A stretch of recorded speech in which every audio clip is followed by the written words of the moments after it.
Hi friends, hotel స్టైల్లో పల్లి చట్నీ ఎలా చేద్దామో చూద్దాం. అంతకుముందు మన ఛానల్ని సబ్స్క్రైబ్ చేసుకోండి. ఫస్ట్ ప్యాన్ పెట్టుకొని అందులో ఆయిల్ వేసుకొని పచ్చిమిర్చి ఒక 5 ఫ్రై చేసుకోండి. ఫ్రై అయిన తర్వాత తీసుకొని అందులో పల్లీలు యాడ్ చేసుకోండి. పల్లీలు ఇప్పుడు చూపిస్తున్నట్టుగా కలర్ వచ్చేంత వరకు వేయించుకొని పక్కన పెట్టండి. ఆయిల్నే వేసుకోండి, బాగుంటుంది.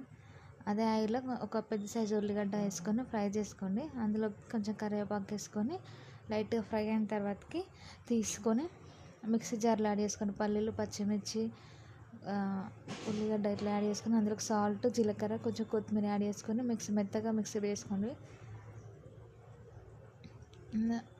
తర్వాతకి ప్యాన్ పెట్టుకొని అందులో ఆయిల్ వేసుకోండి. అదే ప్యాన్లో కొద్ది జీలకర్ర, ఆవాలు, మినపప్పు, కరివేపాకు, ఎండుమిర్చి వేసుకొని ఫ్రై చేయండి.